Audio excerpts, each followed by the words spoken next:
really basic cartoon set of how to use it, how to do it, and how to open it.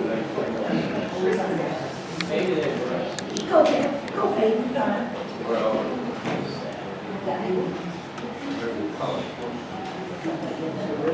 All right. Do you have any announcements to make in advance? sure.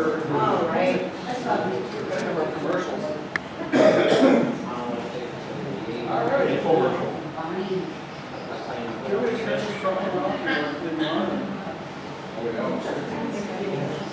This can't fall asleep so easily.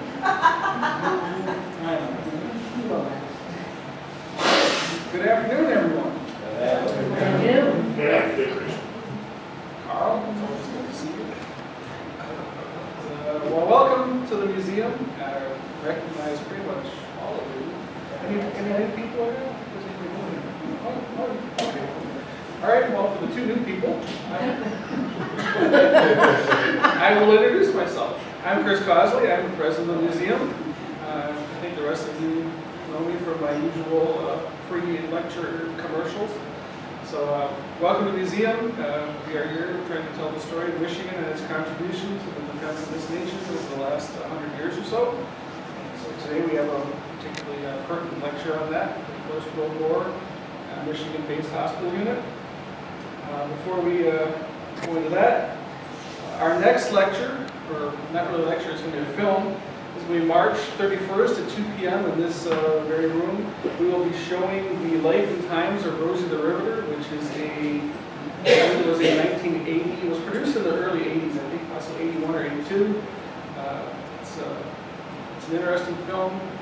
We've had a lot of interest in that film, so if you are planning on coming, if you could let us know. We're trying to put an RSVP list together, and if we get too many people, we might add a second showing.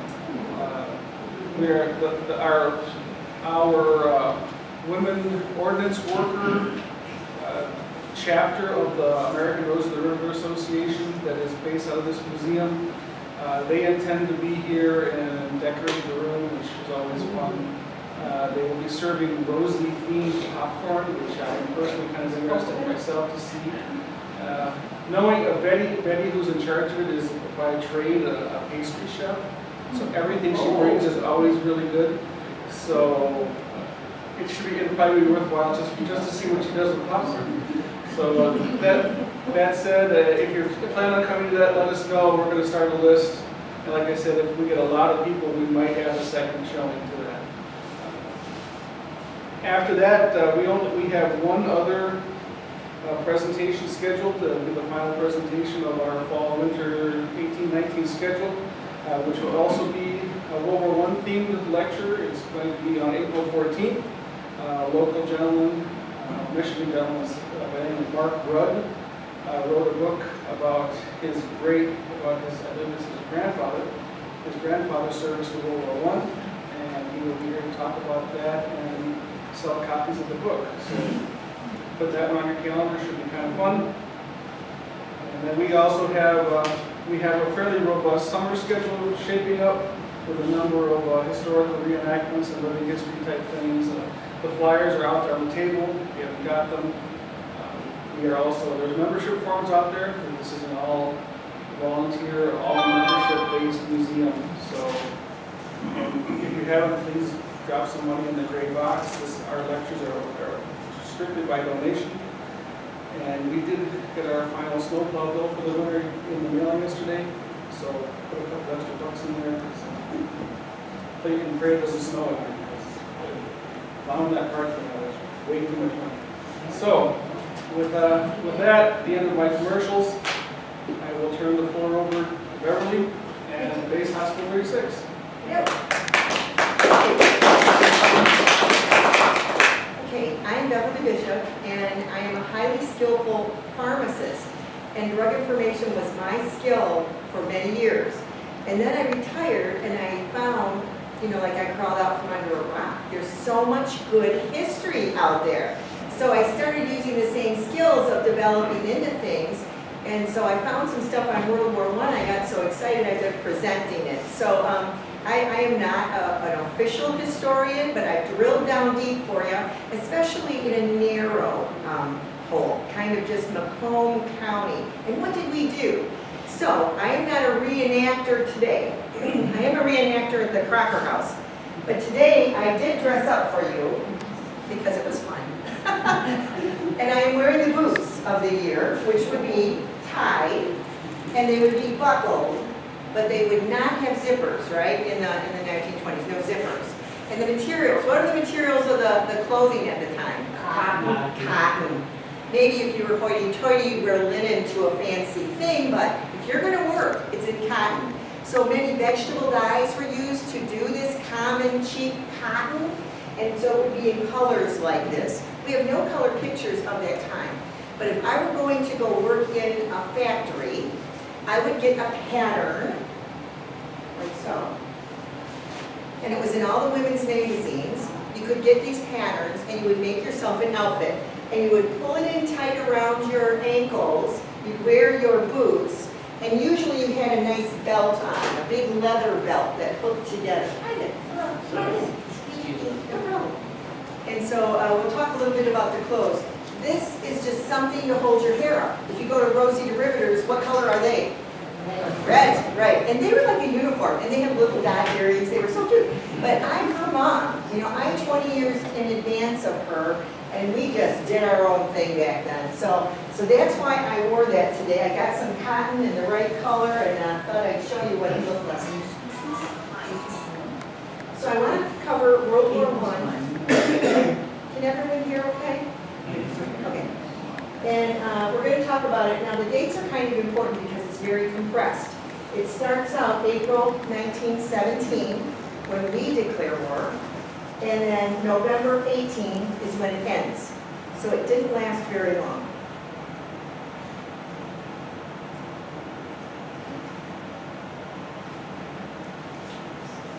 Uh-oh.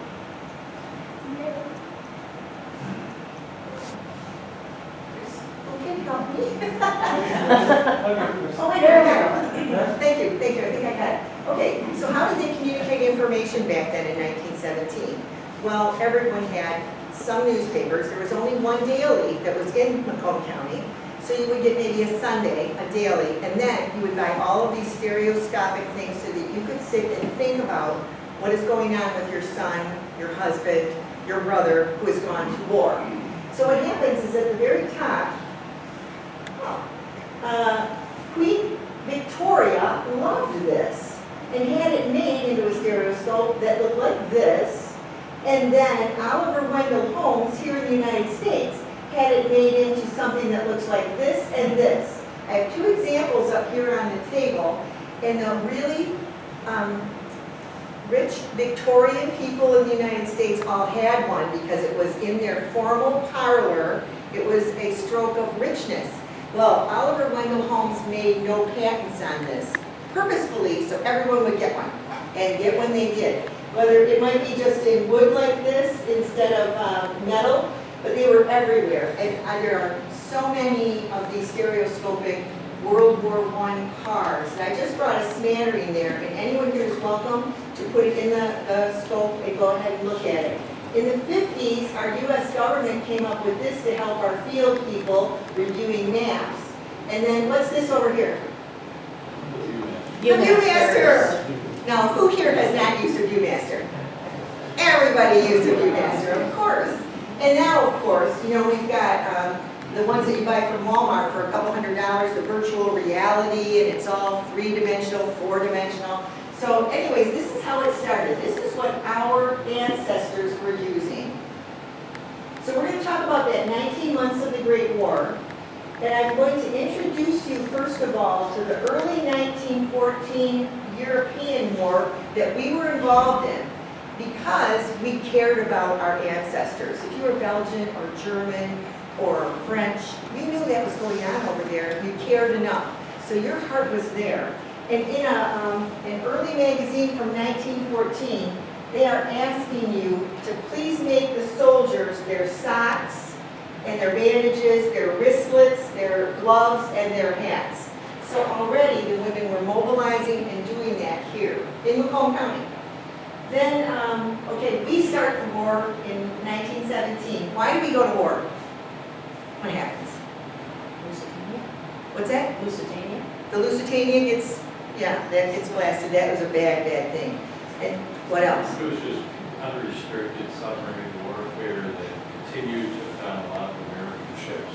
And Yes. then, of course, Germany made the mistake of trying to convince Mexico to get into war with us, to keep us That busy. ticked us off, didn't it? That Mexico thing. Yeah, that was it. But when Germany said, we're no longer going to observe neutrality on the ships that are out there, whether they're merchant ships or not, that was the stroke of, we're joining. So you're right about all those things. That's really not my forte. I'm going to kind of stick local. So on June 5th, 1917 is the first draft registration. All the men have to go and be drafted. Then it's going to end sometime 19 months later with an Armistice Day. And it's going to end on November 11th, 1918 at 11 a.m. Boy, I never saw so many 11s. Now when I see 11s, it's really surprising to me. You know, it's like 9/11 and a lot of 11s. So it's very interesting. That's the truth. So Macomb County Board and beyond. Okay, we're going to look back in time. Whoa, go back and see what we look like here in Macomb County, how we went to war, how Leo Eddy describes it. He wrote the whole book on how we went to war. Then the Macomb Hospital that we sent to Vitel, France. How many knew about that? No? Oh, this is so exciting, something new. And then the polar bears. Who knows about the polar bears? I only have 2 slides. I give that over to the experts, but I couldn't not mention them. And then it was finally over on July the 4th, 1919, when our polar bears actually came home. Okay, before the war, what did Macomb County look like? Well, almost none of the buildings you see up and down Gratiot were there. But we were very, very proud of some brand new buildings that were being built in Mount Clemens. Now, of course, you have Detroit, but they're not in Macomb County, and that's why I'm not talking about them. But in Mount Clemens, we had the Carnegie Library, we had the St. Joe Sanitarium, and we had a brand new firehouse that looked absolutely beautiful. So those are the things you would see. And this is the way Mount Clemens looked like if you were standing on Gratiot, and you could see that we had the flat iron building. Why did they do flat iron buildings? Any thoughts? It provided more windows for sunlight, and you can see that. That's what they did provide. But they weren't necessarily well built, and there's almost none left. And then we have the old Macomb County Courthouse, which played a huge role. We almost took over that whole courthouse for World War I activity. And then, of course, the baths. This was a huge area for baths. And right down the middle here is a track. What went on the track? Trolley? Yes, the trolleys. We had trolleys. No more trolleys. And this is Paul Ulrich's house, and I put it out because it is so beautiful and lovely. It's not there either. Even though it was not wood, it didn't burn, it's just gone. But one thing they had in the front yard are some very tall flowers that were common at the time. They were all over the White House. They were in many of these pictures of World War I. What are those flowers? Cannas. Cannas. There are cannas. Now, how many people here would bother with cannas? You do? All right, we got a few. You gotta put them in the spring. You gotta pull the bulbs out in the fall and store them and start over again. But that's what we did back then. No one minded. And you see it in all the pictures, these nice big, you think, whoa, is that big floor? No, it's all those big things. Well, we had them. So, let's see, how do I go? Yeah, forward, okay. And what would that building be in Mount Clemens? Any thoughts? School. Yes, it's the high school. That one's gone, but that was sitting there in the war. How about that one? What's that one? China It's not. That came in 1914, but you're right. It was in that area, the pottery factory. This one happens to be, it employed everybody and anybody because no one liked working there very long. It was the beet factory. So we took beets and we made sugar out of it. And in World War I, that was a high employer of people at the time. So that was still there. Again, another thing that you won't see today. And then a discussion about who were these people in Macomb County. Who were they? Well, first of all, in 1914, we had the largest Belgian community outside of Belgium. They had come to Detroit and they had moved into the Macomb County area. They saw pictures in the paper all the time to really shock them. Like, look at over here, the rape of Belgium. And here's the big Nazi hand, or not Nazi, but German hand. And he's got a tattoo on top, and he's scraping the earth. And he's just raping Belgium. I mean, to me, the idea of rape is shocking, but back then it was like really horrific. And those people really would get riled up about seeing stuff like that. And so, many of the people, including Herbert Hoover from Washington, D.C., rallied the people in Michigan and elsewhere to be part of the Belgium Welfare Relief. It's hard to say. The Belgium Welfare Relief. And here they are, over in Belgium, feeding all the little kids. And I could not pick a girl out. I have looked and looked and looked at this picture. But what I do see is soup in big cans, and the man is ladling it out. A woman back here is passing out the bread, and there's more and more baskets of bread. So bread and soup is what we gave them. And then here's our flag, which makes a beautiful backdrop. And here's all their little hats all across the back here. Isn't that cute? And so this would make us feel good here in Macomb that we were doing something. And so that was interesting. And then over here, we've got about 120 Belgian orphans that were brought over to Macomb County and put into Belgian homes. And one of the priests from Our Lady of Sorrow in Detroit is the one who spearheaded this on our money. You know, he did it with the money of the people here. So that was actually being done way before the war, before we even got into it. So we were prepped. How about our German roots? Well, of course, 15% of the U.S., 20% of Detroiters, a whopping 60% of Macomb County had German roots. And now we have to respond to this war. Well, we had German-American clubs, we had books, music, the Donaldson Brother Foundry, which made all of the sleighs and the carriages and everything we bought, even school desks, they made everything. They had their catalogs in German up to that point. So of course we're German. And Pries Mercantile, a German company, they did their business in German. And when they found there were so many French people locally, they hired a Hoffman who could speak both German and French and who could sell the wares. Excuse me. Half of our high schools did have a foreign language, primarily German. What about after World War I?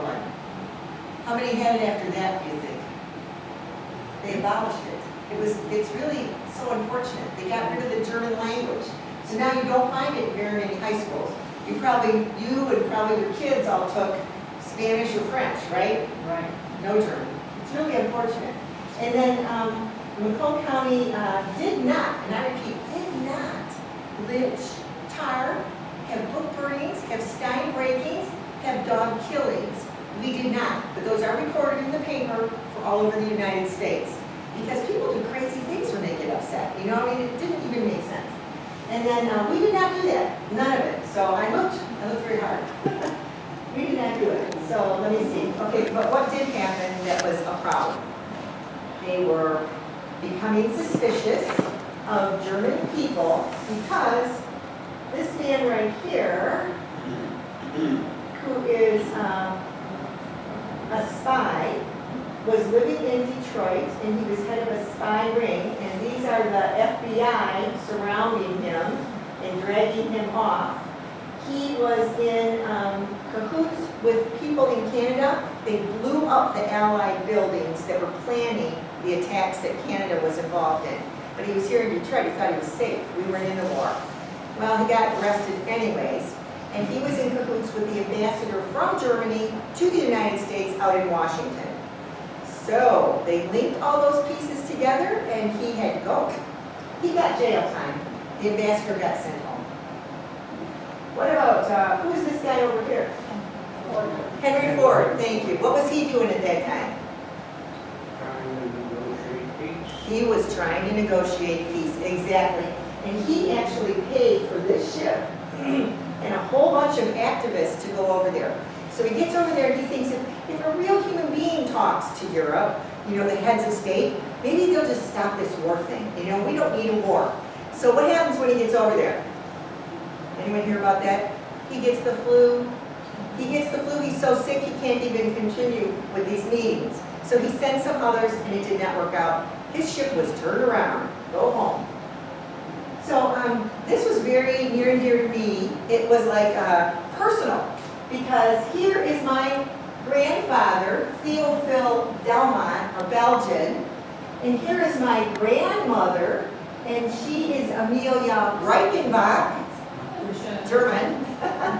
And, you know, here I am, I'm both things, and it's very interesting to know what their life must have been like.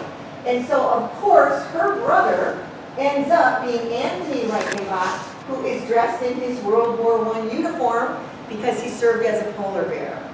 And that is the wife he left home, Veronica Gietzen, a German. And this guy is not related to me, but I thought I'd throw it up there. Who is he? Eddie Rickenbacker. Yes, yes, yes. And I looked to see maybe if we were related, you know, Rickenbacker, what do you think? Well, I found out he did indeed change his name. He made himself a Rickenbacker because it didn't sound so German. And he turned to his family and said, you know what, I'm the more famous of all of you. You all have to follow my lead. And they did. They all changed their name to Rickenbacker. But he not only came out to Selfridge and was a World War I flying ace, he started a car company here in Detroit, and he came out here to 11 Mile Road to the Packer Air Force. I'm trying to say, there was a little Packer airplane thing out here at 11 in Gratiot. Does anyone remember that? Mother, what was that? My mother's here. Packer Airfield. Packer Airfield. So he did some flying there too, testing planes and doing that. So he was at the Packer. So he's got a good, yes? They have a Rickenbacker car, the Henry Ford Museum. It's all stainless steel. Really? Aluminum. Aluminum. Well, you know what? He was only in business 6 years, and then he got out and moved on to other things. And he was also a World War II, you know, person, so he had a lot of presence. But here in Detroit, he had a lot of presence. So anyways, I thought I'd throw him in there. He's not, I can't claim him as family, but it's pretty close. So, okay, now here I want to show you what came out in early of the year 1917. Who's standing at the podium? You bet. President Wilson is there, Woodrow Wilson, and he has a stereoscopic view made of himself, and I happen to own one of them, and he had it flooding the market to tell you at his joint session, which was rare, that he was sending that German ambassador packing right now as I speak. And they are taking our boats down, and this is looking pretty bad. So he was preparing us, right? He had a lot of machinery to get us involved in the war. In Michigan, I don't think it was a problem. Other places it was. And up here, oh, up in the peanut gallery, well, I can just tell you, up in the top of that photo were all of the people that he invited from the press. And he worked hard to get the press to come, because he wanted them to cover his anger. Oh, correct. Yes.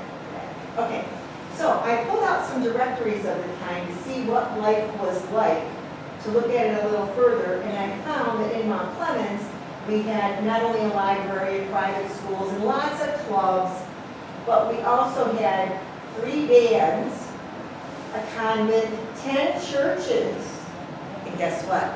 All of that was called to play in World War I. They were all called upon to raise awareness at the pulpit, through every means that they could. The bands were called in to play. Everybody was expected to be a part of things. So expectations were going to raise. And elsewhere, we found we still were kind of old-fashioned in that, yes, we still had a horse dealer who sold and bought horses. So we still had those old carts. And we had house movers. There was actually 2 house movers, so you could still have your house moved.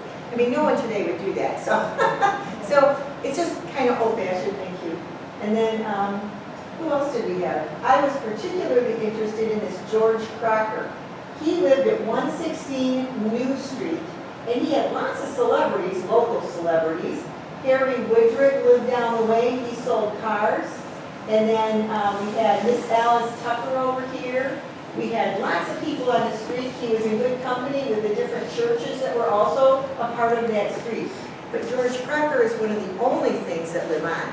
His house is still sitting there. It is a museum, and Kim Carr is the director. So that is still going on. So that was fun. Here is one of my favorites. He is Mr. Hayward, and he was one of the amazing painters of the time, and a lot of his paintings have survived. So this is a self-portrait he did. And then how about attorneys? Oh my goodness, look at this. We had so many attorneys. So people that were very big were probably Nunnally and Neil Reed, which there's parks and different things in schools and streets named after them. They were attorneys of note at that time. They also survived World War II. They also did a lot more later on. And Crocker was too? Crocker, he actually was an attorney at that time, but he died in 1918, so he didn't move on to World War II. Okay, what else did I find in the directory? I found physicians and surgeons. Oh my God, we had 30 doctors. Who needs 30 doctors? We weren't that big. 7,000 was the population. So maybe they could go to war? Yes, they could. Some of them were available. See, they would staff the bathhouses, and they would give you a prescription for your bath. And they would tell you you needed it to be 15 minutes and maybe a massage of your left shoulder because that's where the pain was. And they wrote prescriptions, and they verified that you wouldn't have a heart attack during this very hot bath. So they were called upon to be doctors. And then we also had 10 nurses, which is a lot.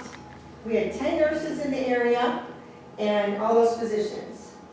And we had 65 hotels, 11 bathhouses, 35 grocers, of course, probably Myers, you know, and could handle it, 11 restaurants, 28 sample rooms. What's it? Yeah. And you might mention why the bathhouses were so special in Mount Clemens because of the water. Oh, absolutely. Yep. They had drilled down for oil, and what did they come up with? Salt water.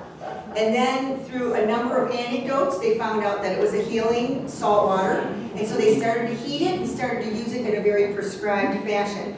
This also happened in where is gosh, name of it eludes me. Where's Dow Chemical? Midland. In Midland, they did the same thing. They drilled down and found almost the exact same water, but that water was not used very long. Because why? Chemicals. Well, there were chemicals, but there's chemicals here too. No one could get there. We had trains. We had trains that were transcontinental. When did they hook them up? Exactly 150 years ago this May. They hooked up the trains, and then they had a little spur that came up straight up to Detroit and straight up to Mount Clemens. How are you going to get to Midland? You can't.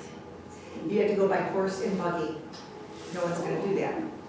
So that's why we had it. So we had the baths in Mount Clemens. We had 4 undertakers. A lot of people died, and they were busy.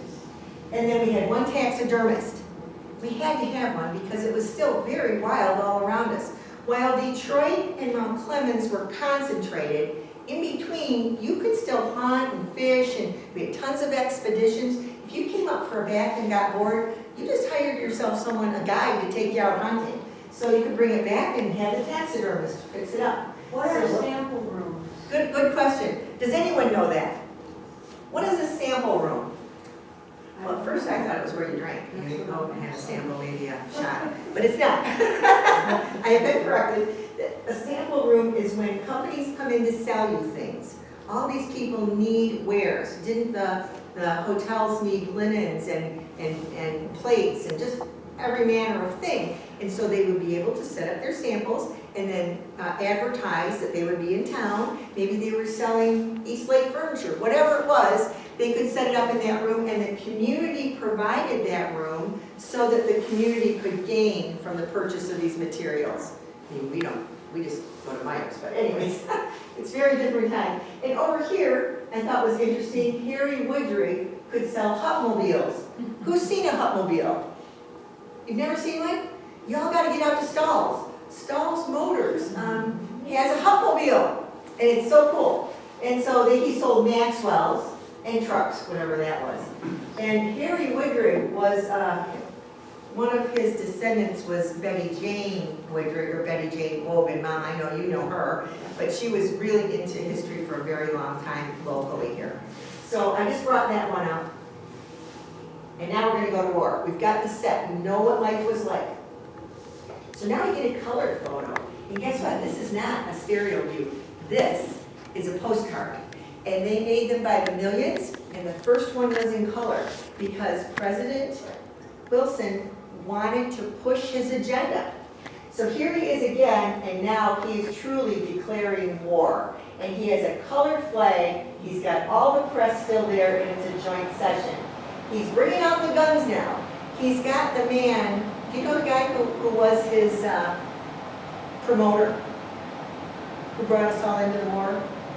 George Creel sound familiar? He was the powerhouse. He had this man designed as Uncle Sam, and he brought out the very first poster. Tuesday, June 5th, 1917, all males 23 to 30 years of age must register. Must.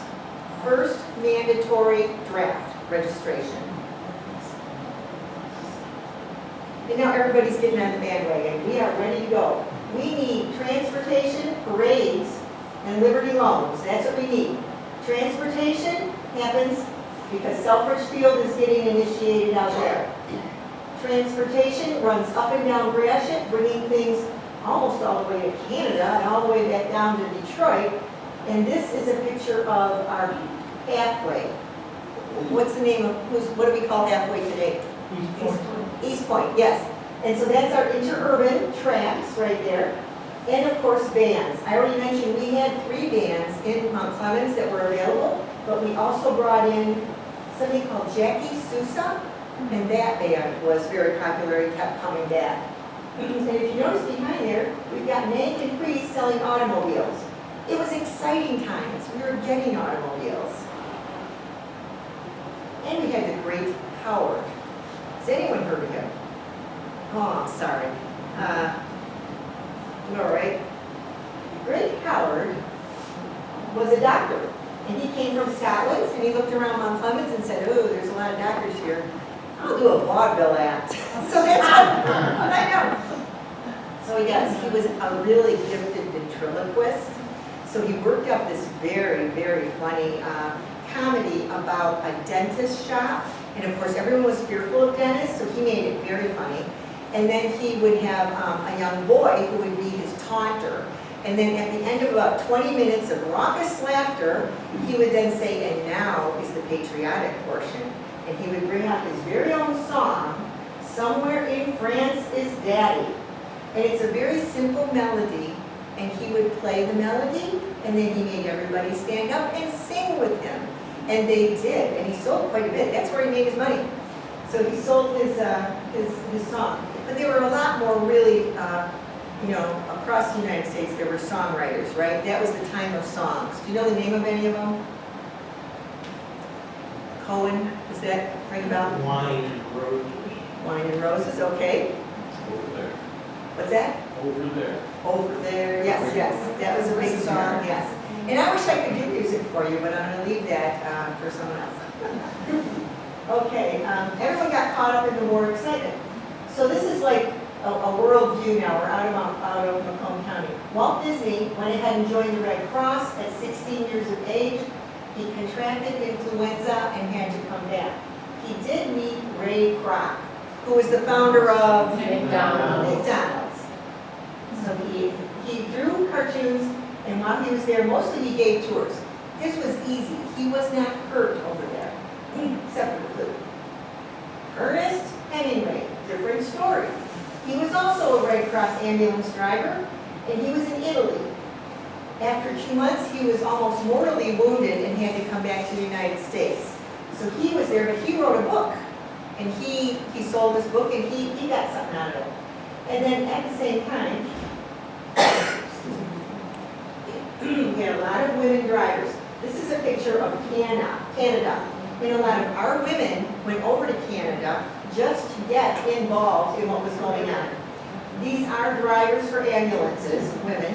And Gertrude Stein, who had been an American, I guess she would not be a patriot anymore, she had moved to France, and she drove an ambulance and a supply truck from her own money. So she donated her own things. Amelia Earhart was over in Toronto visiting a sister. She saw all the wounded coming home, and she said, whoa, planes, trucks, driving, this is for me. So she went over and was a volunteer. She was a VAD, a volunteer for any duty at all. She was not a nurse. And now back to Macomb County. Well, Leo Eddy went ahead and looked at all the civilian activities and wrote about them within a year. What did he write about? He wrote about the Macomb County War Board. So it's all the county, and every single city and township had to have their own, and that had to report back, oh, thank you, to the Macomb County. So the important people there were, again, our Bert Nunley, and Leo Eddy, of course, because he wrote the book, and Mark McKee, does anyone know him? Mark McKee was one of the big editors of the Macomb Daily, and he also was a big attorney down in Detroit, and when Edsel died, Edsel Ford, he handled his whole estate. So Mark McKee was an important person from the start. And so then all the other counties, cities and townships had to report into this big board. Who was the one woman on the board? Ellis Tucker. Ellis Tucker. First time ever. No women had ever been on a board or really on any elected position. So our Governor Sleeper went ahead and did that and got them going. So what did they have to do? There's Ellis. Well, they had to set the Liberty Bond quota. How much should we be giving? They had to tell the township boards that they must go out and visit any citizens who are not buying bonds and do the little finger shake. You've got to do this. And any slackers' names had to be sent in. Slackers were referred to the American Protective League. Does that sound good? No. No, it sure doesn't. And actually, I have to read the words right out of their first report. The present is no time to mince words or spare feelings in dealing with persons obviously slacking. The names will be published as slackers and undesirable citizens. And in a subsequent report some months down, they said a list of the slackers was ordered published in every newspaper in the county. Well, we only had one daily, so I guess that must have been it. But they were really tough. They made you out to be rude. And if you could pay more than you did, they called you on it. They called you on it and they harassed you. We would never put up with that today, but they were really into this war. And the Macomb Board had to ensure that money went to all of these different campaigns. They did it for the United War Work Campaign, the YMCA, different community services, Knights of Columbus, the Jewish Welfare Relief, library associations. Why? Because they felt our men needed to read books, and they sent books over, especially to Paris. And to this day, there is a library in Paris from the Americans, and that's where it got started. And the Salvation Army. And the other duties they had to buy tractors. They needed Fordson tractors. Has anyone seen a Fordson tractor? One of those good old tractors? I never heard of this. So, I did find that there was recently an article printed in our Michigan Chronicle on the Fordson tractors. So if anyone wants to hear all about them, you could do like a whole lecture on that. And so the Fordson tractors were bought by the board and then sold back to the farmers if they agreed to share them with their co-farmers. Building permits. Maybe you want a building permit, you're not going to get it. Everything goes to the war effort unless you can build a very good case. And they have to, of course, celebrate the Macomb Centennial. What? I thought, oh, this is all so serious. Then they're going to have parties? I couldn't get my head around this. But, you know, last year was our Macomb County 200th anniversary. Was everyone aware of this, pretty much? We didn't do a whole lot, but there were a few things that you could go to. They took this seriously. They were 100 years old, and they were going to use it for the purpose of getting everybody on board for the war. So the more parties and parades and music, the better. So they got the band back. They got the Selfridge Military Might to come out and parade. They did Army tractors. They put the airplane motors. They couldn't bring an airplane down the middle of streets. So what they did was they took the motor out, put it on a flatbed, and carried it. And they also did bombing. They used this word. They bombed the towns with Liberty Bond literature. And that's what they did. They wanted you to give money for the Liberty Bond. After all, we're 100 years old, you should do this. Legalized littering. What's that? Legalized littering. It was. And here's some great pictures of that Fordson. I just thought it was amazing. And he had such big ideas. Ford was going to sell it to the whole world. And the whole world would have enough food to eat. And then everybody would be at peace. He really did. And that didn't work so good. Okay. So where's the money? Where's the money in Macomb County? Well, the first Liberty loan got us almost $400,000. The second one was in October, $800,000. The third one was the next year, almost $900,000. The fourth, $1.7. Look at this one. When is the war over? Another month, right? Another month. Actually, probably less than a month, because if that date is accurate, then the war was over on the midnight of the 11th, so. Right, so in November, they're gonna close down the war. So they made that last squeeze to get out as much money as they could. They did good, 1.7 million, goodness. I mean, out of Macomb County, I'm shocked. And then the fifth Liberty loan was after the war ended. I cannot get this thing straight, sorry. And then the fifth Liberty loan, they still had to pay off debt. So they still collected another $600,000 because they still had to pay the bills. So that's where the money. There's possibly another reason. What? We tend to forget that we had troops in Germany until at least late 1919, maybe 1920.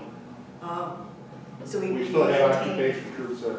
occupation troops. So we need to pay for this. The government was not as developed as it is today to pay for those things. So yes, they depended on this. So what else do we need? Well, we needed a Red Cross chapter for absolute sure. And this year I thought, oh, look at that, it looks like snakes. That is supposed to be yarn with knitting needles and a nice cross. Your boys need socks, knit your bit. So that was the mantra. And here is a nice Red Cross nurse assisting someone in the field. So the Red Cross chapter was gaining a lot of presence in Macomb County. The local mayors all came out and said, join the Red Cross. The circuit court said, use our courtrooms. Yes? I have a letter that was written to my grandmother in South Dakota Oh. from a soldier who got socks from her in France and said, thank you for sending the socks. That is amazing. I've never heard feedback on this. But you know, they were already doing it even before the war, and that was our role. You didn't expect the government to give you socks. So, okay, the townships were all represented. The judges and the businessmen put their names on all of the boards for the Red Cross I'm talking about. But they really weren't all that active. They went home and got their Mrs. George Johnson or whatever their name was to actually do the work. And that's what you see on the list. None of these women had names. They only had their husband's name, which is also funny. And then our quota was only 20,000. To me, that was peanuts compared to what we made. And then workrooms were set up everywhere. In the schools, in the back rooms of businesses, everybody gave up space. And then, of course, their big role was to plan parties. We like a good party, which I thought was so funny. And then the Red Cross relief in Belgium and northern France were already over there. And if you notice, these are the new Red Cross costumes. We had fancy little hats or something a little bit more fancy. And then we would be holding a cup because we were going to feed and give nourishment to all of the men. Some of them actually had buttons running down the front and pockets. But if you were a nurse, you kept it pure white. And that's where our white nursing uniforms comes from, the purity of being a nurse. And if you notice, these are not dragging the floor like Victorian things. Oh no, these were working women, and their ankles were going to show, my gosh. So what do? We sent over 6,000 garments in March, By that September, we sent another 6,000. Where are the donuts? You cannot have a war without donuts. You can mark my words. So, who's over here? Red Cross, giving out the donuts. Who's over here? You guys know? What is it? Donut Dolly. Donut Dolly, the Salvation Army. You bet. They had the donut covered, okay? And they would name them in anything they had, but they got those donuts. And all in a day. How about these ladies? Isn't this a good hat? That's something they came up with too over there. These are inspectors. When you sent gifts and packages abroad that you didn't turn in, like I talked about, you had to have them inspected before they went. Nothing really too new. And then the Macomb tally was that we sent 11,500 bed shirts, just the shirt part, so they had something to wear, 39,000 surgical bandages, 1,600 knitted sponges. Sponge. Today, I mean, I've worked in hospitals. Today, everything is disposable. Back then, all these things were intended to be bloodied and have other tissue on them, and then they would have to be boiled and washed, and then dried, and then reused. These sponges were literally that, for surgeries to blot up the blood in the incision site. So these women knew what they were doing. But that to me didn't seem like enough. I guess they were thinking there wouldn't be that much. 3,300 pairs of socks. And now here's the fun part. What are you going to wear if you're going to go work in a factory? The men were leaving, the women had to come in and do some of the work. Rosie Riveter's mom. So I already showed you, I think, that I have this pattern. And this is out from Grass Lake Museum, where one of the ladies made the pattern. And these are true ladies from Detroit working in a factory, all wearing that pattern. So I thought that was very interesting. You know, you can't just go to work. You gotta look the part, I'm telling you. It's important. But what if you had to go work out in the land and you were a farmer? Well then, new story. You needed overalls. Of course you did. And over here you've got good old Uncle Sam giving the handshake for women to go out and be part of the land army. It sounds so important, an army. Until the boys come back. And then you go take your own jobs and go home again. So this is a matronly looking woman. She trained them in what to do with livestock and how to plant things, how to work, how to put up fences, everything. And so she would train them, then she took the women out in her car and found them jobs. And when the farmers were out there and the women came, what did the farmers say? Get off my land. How could a girl ever do this? And that was the mindset at the time. So what did the matronly lady have to do? My ladies will work for free and prove to you they can do it. 2 days. After the second day, if you want them here, you'll pay. And that's what happened. And so actually, it worked. Here they are. They're working the fields. Those are the real deal. Toys. Well, of course the kids at home want toys. And the best way to propaganda is to give them more toys. We know that. So here's a little toy that I actually have sitting up here, a little car. And they, you know, they just hooked on guns to cars and everything. We weren't really prepared for this war. And here is a Thomas Swain, who owned Mayfield Camera for 50 years in Mount Clemens. He had this built to look like World War II, and he wasn't very old. And he made his own little MASH unit. He's got these soldiers that are laying on cots there and one up here. And he's got a nurse over here. And he's got all kinds of medic people and all kinds of guns. And he would put these little things on his trains to take them to war. We're going to France. And those people really understood the war, you know, the kids, because they learned it that way. Interestingly, here are some pigeons.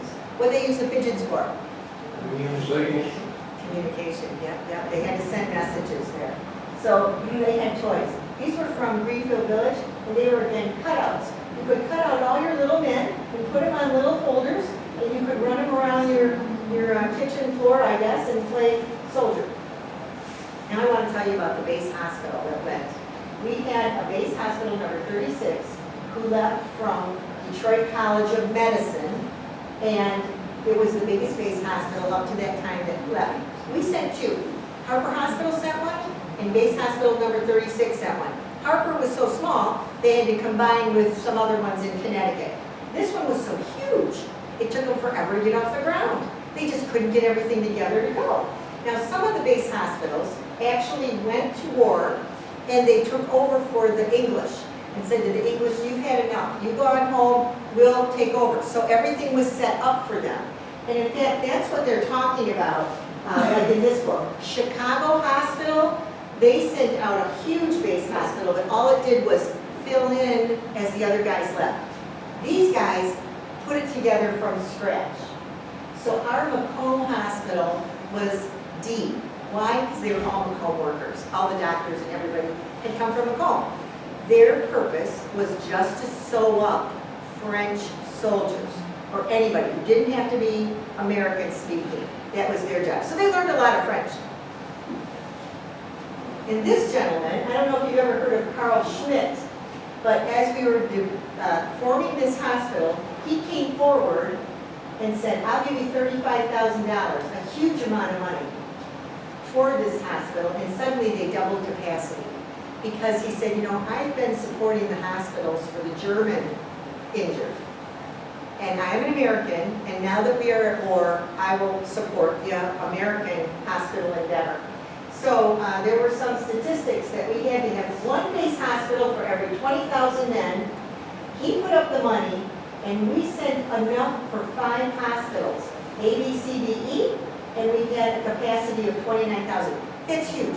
It's huge. Henry Ford downtown never exceeded 600. Beaumont never exceeded 1,000. This is huge, let me tell you. And who's going to buy all this stuff? Henry B. Joy's wife is going to buy it, and Mrs. Burdenshaw.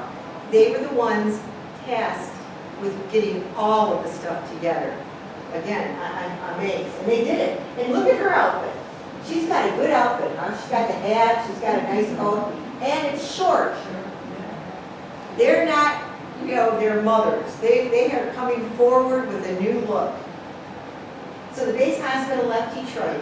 They're organized on April 11th. Boy, that was pretty quick. I mean, we just declared war, right? I mean, I guess we knew it was coming, because this really happened fast.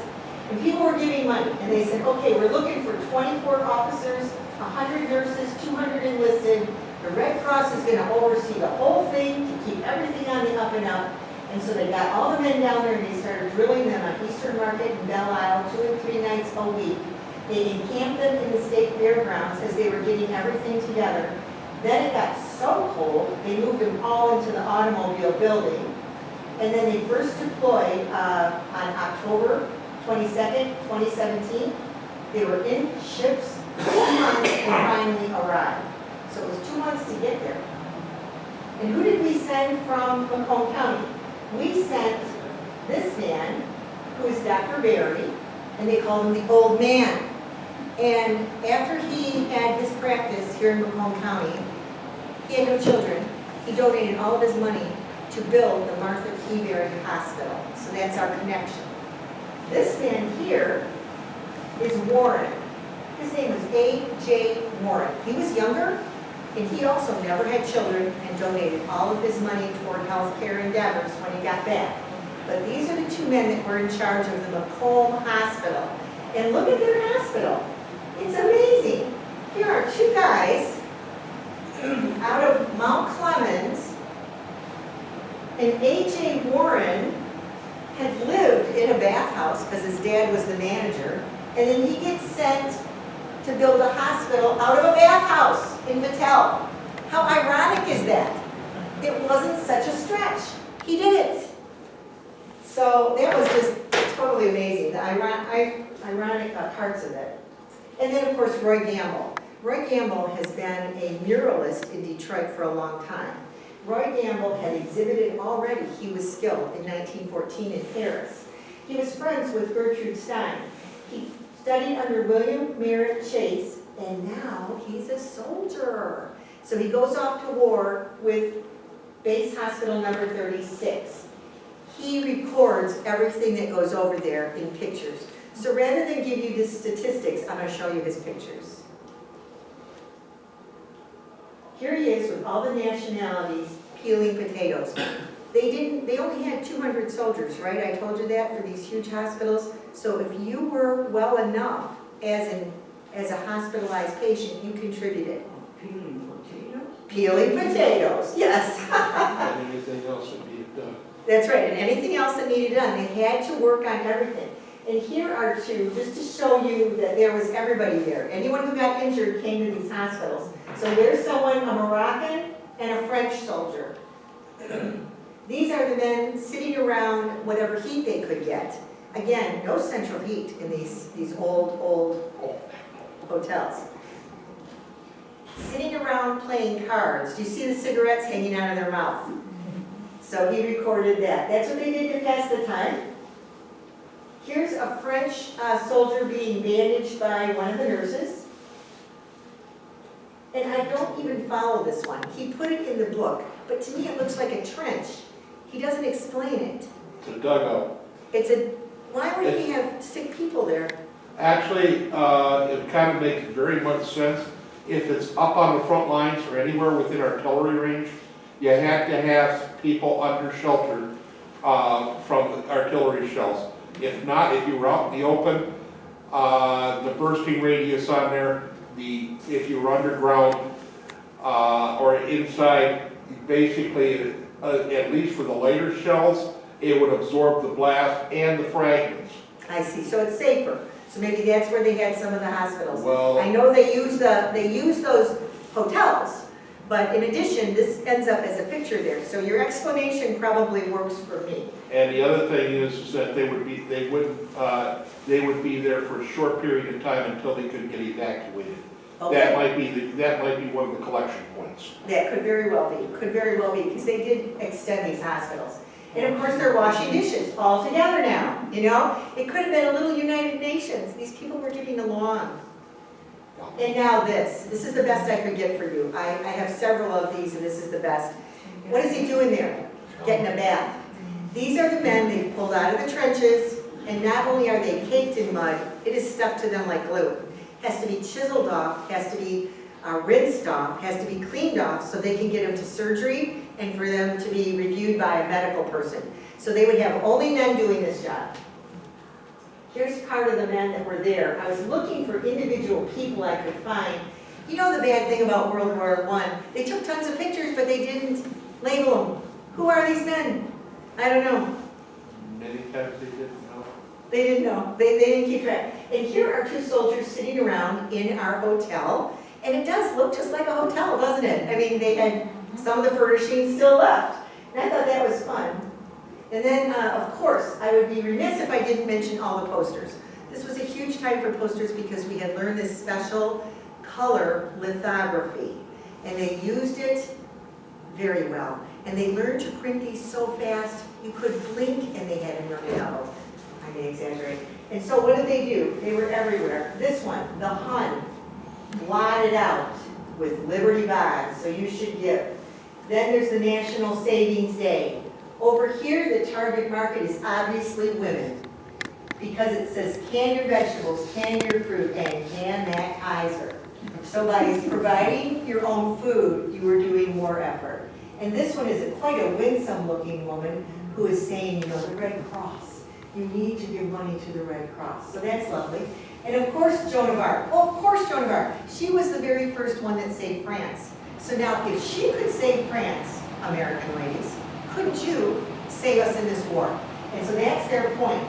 This one, target market, was the farmers. Sure, we'll finish the job. The other guy started it. We know how to get it done. And then Belgium, remember Belgium. And of course, they've given you the ugly look of the Hun holding some young girl. So it's scary. So all of these had a target market, and they were very colorful, and they were everywhere. And then, the last thing I wanted to mention was also during this war, the Americans invaded Russia. I mean, and they didn't forget that. In 1960, when Khrushchev was talking, he said, and I've never invaded your country, U.S., but you've invaded mine, and I've never forgotten it. And yes, we did, you know. We did this. We sent over what eventually self-proclaimed as polar bears, but we sent a lot of men, 5,500, and they dubbed them as Detroit's own because most of them came from the Detroit area. However, you go up north to Manton, you go up to Traverse City, you will find these small museums where they have their own polar bear local person, glorified. So they did come from all over Michigan, is my point. And here we are. They're the 8th Division. We sent them to Russia. We wanted for the Russian government to win and stay in the World War, not let the Bolsheviks win, and then they would pull themselves out of the war. So we were to go fight the Bolsheviks, and we were to hang on to any food and stuffs. But by the time our men got there, that was already taken over by the Bolshevik, and they ended up fighting the Bolshevik. So that was difficult. I'm sorry you can't read that. I took it from someplace that couldn't change the color. Our men, our men up here are leaving for war. These are our polar bears. When they got there, they had to build their own buildings because there was nothing for them.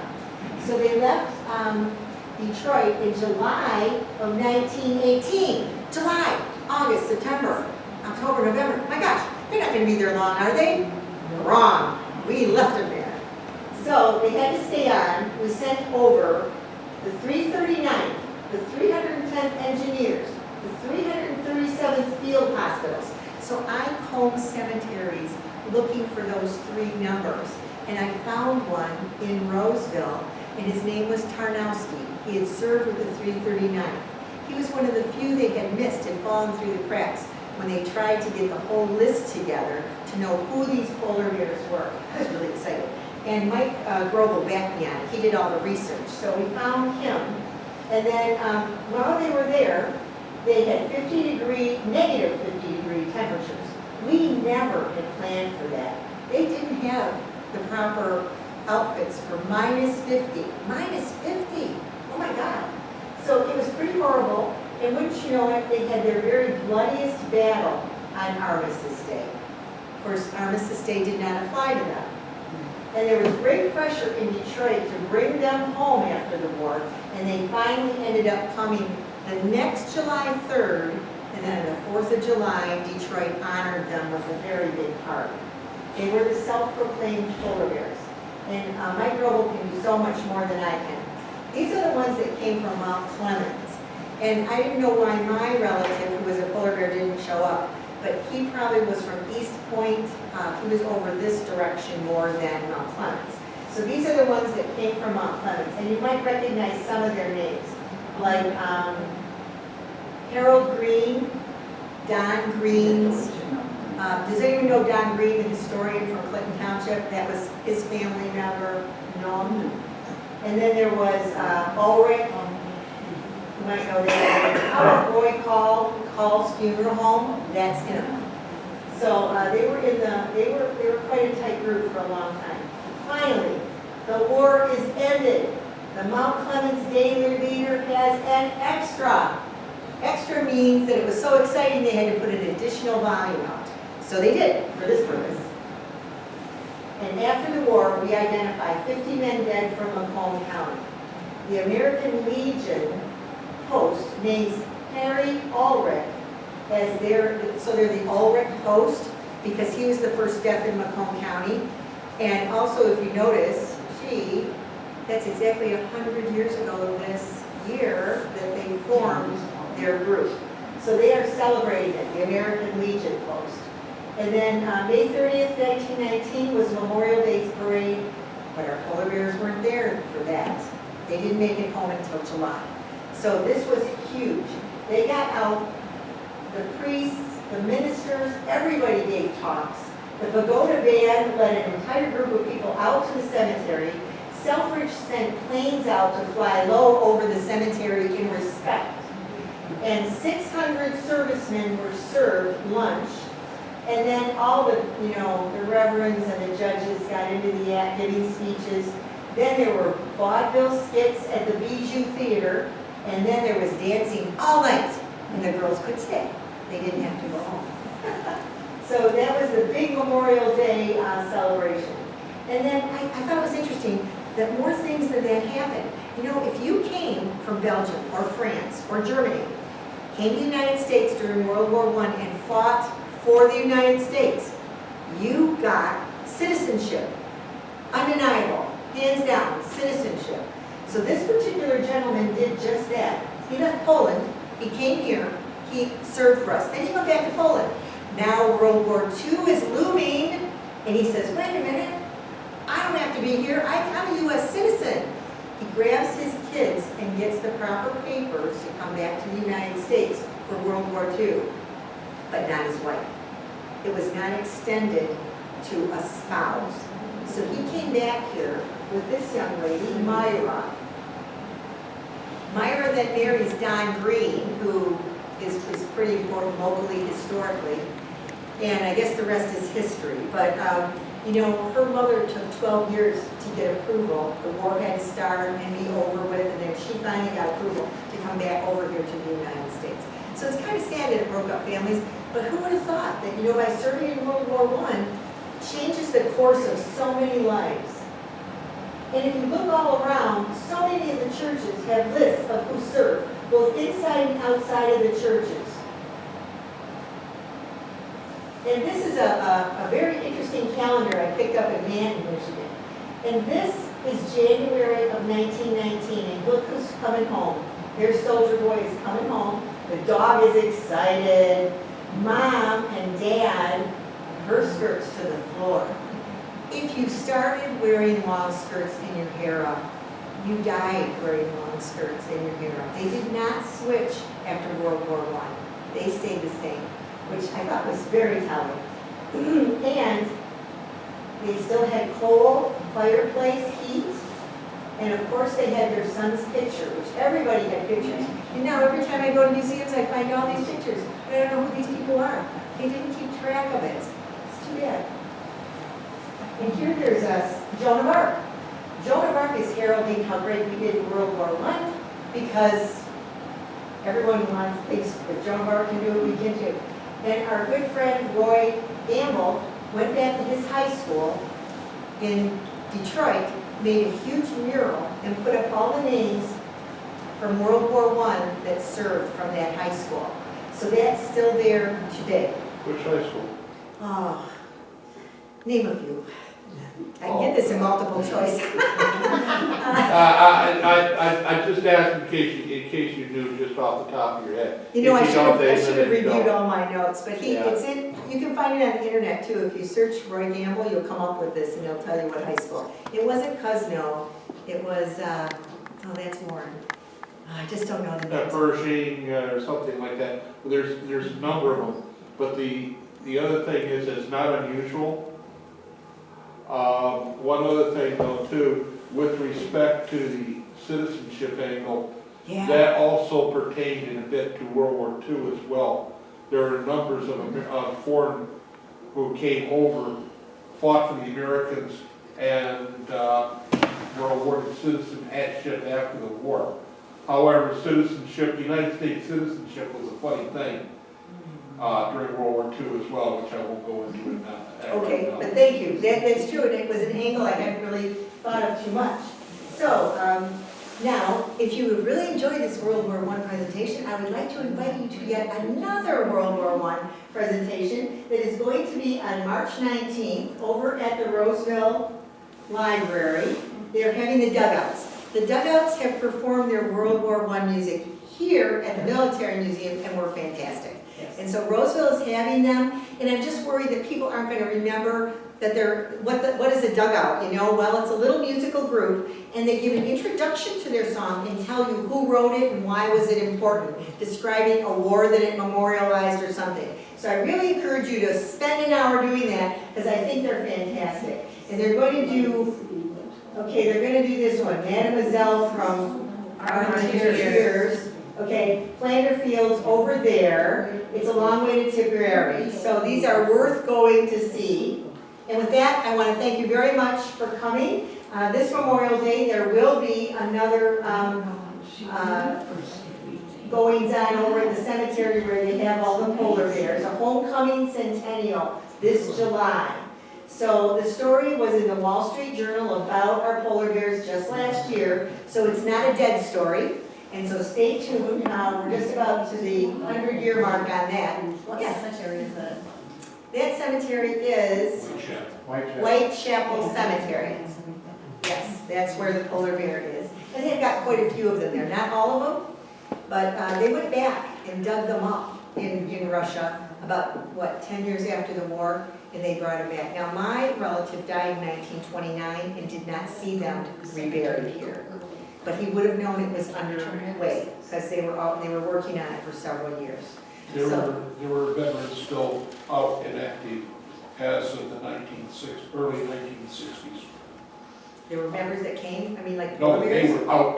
they were out and circulating Ah, as of the early 1960s, and I remember that because they came up to my school and for once a year up until about, 6th grade or so, Yeah. which And after you spend some time with World War I, you kind of really get World War II. You understand why we went. And in the meantime, a whole bunch of people got together with a Hollywood producer and made Voices of the Never-Ending Dawn. So I just recently got a copy of this. It is a reenactment done over in Rochester about the polar bears. And it is very, Mother, you look shocked. You can borrow this from me, Mom, if you would like to see this. I did get it in, it's too long. It goes 2 hours.